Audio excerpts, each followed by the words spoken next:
बहुत सारे trader trading journal को लिखने के बहुत सारे तरीके बताते हैं। कुछ सॉफ्टवेयर बताते हैं, कुछ एक्सेल की शीट वगैरह बताते हैं। आज मैं सबसे अहम चीज यहाँ पर डिस्कस करने वाला हूँ। वैसे तो मैंने एक्सेल पर भी आपको वीडियो बनाकर दिखाई थी, अगर आपने देखनी है तो यहाँ पर आप देख सकते हो। आज हम जो बात करेंगे वो नोट के ऊपर बात करेंगे, उसके रीजन भी मैं बताऊंगा कि क्यों ये ज्यादा इंपॉर्टेंट है और इससे ज्यादा हमें फायदा होता है। अगर आप अपने ट्रेडिंग जर्नल हाथ से लिखते हैं तो आपको ये बेनिफिट होता है कि आप अपने इमोशन को जल्दी समझ सकते हैं। कब आपने रिवेंज ट्रेडिंग की थी, कब आपके अंदर ओवर कॉन्फिडेंस आया था, कब आपका फोमो ट्रिगर हुआ था, और ट्रेड लेने से पहले और लॉस के बाद आपका बिहेवियर किस तरह का था। ये वो चीजें हैं जो कोई भी सॉफ्टवेयर या MT5 आपको नहीं बता सकता। ये तभी आपको पता चलेंगे जब आप हाथ से लिख रहे होगे, और हाथ से लिखना आपको सोचने पर मजबूर करता है। और जब आप किसी भी चीज के बारे में सोचते हो तो वो चीज आपके जहन में नक्श हो जाती है। दूसरा रीजन ये है कि जब हम अपने जर्नल को हाथ से लिखते हैं तो हम फजूल ट्रेड लेना बंद कर देते हैं, क्योंकि दिमाग में एक बात आती है कि अगर मैं ट्रेड ले रहा हूं तो मुझे इस सेटअप का एक्सप्लेनेशन भी बनानी पड़ेगी, यानी कि वो लिखनी पड़ेगी। और ये एक ऐसी चीज है जो फिल्टर बन जाती है आपकी अननेसेसरी ट्रेड के लिए। तीसरा रीजन ये है कि जब आप अपनी ट्रेडिंग जर्नल को लिखते हैं तो आपके सामने आपकी स्ट्रेटजी की रियलिटी आ जाती है।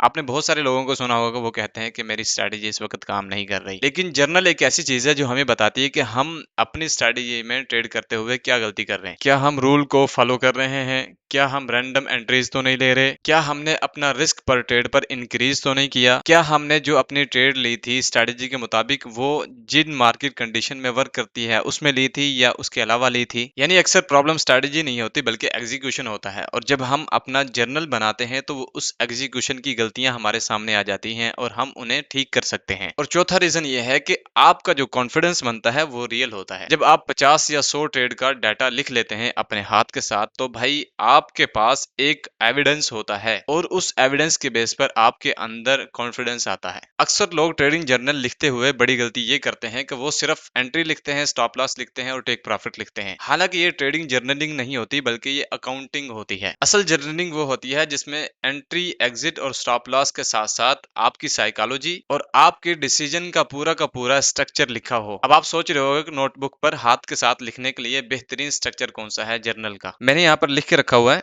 सबसे पहले आपने डेट यानी कि तारीख डालनी है, किस तारीख को आपने ट्रेड ली थी। लाइक आज है 16, तो आपने यहाँ पर 16 डाल देना है, और उसके साथ महीना और साल भी लिख सकते हो आप।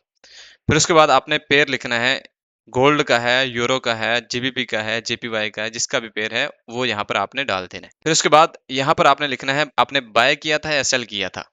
फिर उसके बाद आपने लिखना है रिस्क, पर ट्रेड पर रिस्क आपने कितना लिया था, 1%, 0.5%, 1.5%, 2%।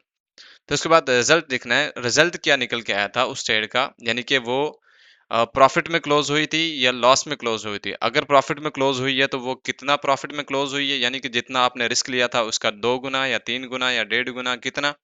या अगर लॉस में क्लोज हुई है तो आप आपके जो परसेंटेज में रिस्क लिया था वो 1% लॉस में क्लोज हुई है, 2% लॉस में क्लोज हुई है, कितने में क्लोज हुई है। नेक्स्ट आपने ट्रेड सेटअप रीजन लिखना है कि ट्रेड का सेटअप किस रीजन की बेस पर बना था और फिर आपने ट्रेड ली थी।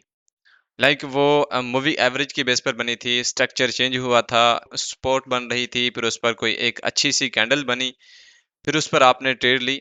तो ये वाला रीजन यहाँ पे लिखना है। फिर उसके बाद यहाँ पर आपने लिखना है अगर आपका एसएल हिट होता है तो यहाँ पर आपने लिखना है ट्रेड मिस्टेक, यानी कि लेसन। ट्रेड मिस्टेक में आपसे क्या मिस होया था, आपने जल्दी एंट्री ली थी, आपने कुछ कंफर्मेशन को मिस कर दिया था, या आपके उस वक्त इमोशन ठीक नहीं थे, यानी कि इमोशनल आप थोड़े डिस्टर्ब हो गए थे। अगर इन चीजों को मद्देनजर रखते हुए जो मैंने चीजें बताई हैं अपने हाथ से ट्रेडिंग जर्नल लिखोगे तो वो चीजें जो भी आप गलती करोगे या जो आप विन करोगे आपके यहाँ ज़हन में नक्श होती जाएँगी, और ये चीज़ें जब आपके ज़हन में नक्श हो जाएँगी तो ये लॉन्ग टर्म के लिए आपको फ़ायदा देंगी। मैं ये नहीं कह रहा कि जो ऑटोमेटिक सॉफ्टवेयर हैं या कुछ एक्सेल वगैरह हैं वो गलत है। वो अपनी जगह पे ठीक हैं। लेकिन अगर आप चाहते हैं कि ये चीज़ें आपके ज़हन में नक्श हो जाएँ, आपको ये चीज़ें भूलें नहीं आसानी से, तो आपको ऐसे करना ही पड़ेगा भाई। ये सिंपल सा तरीका है, आप इसे यूज करते हुए अपने पास अपनी ट्रेडिंग के लिए जर्नल सेटअप बना सकते हैं। अगर आपको ये वीडियो अच्छा लगा हो तो प्लीज लाइक जरूर कीजिएगा, अपने दोस्तों के साथ शेयर कीजिएगा और कमेंट में अच्छा सा कमेंट जरूर छोड़िएगा। मिलते हैं इंशाल्लाह नेक्स्ट वीडियो में। अपना ख्याल रखिएगा। ओके, अल्लाह हाफिज।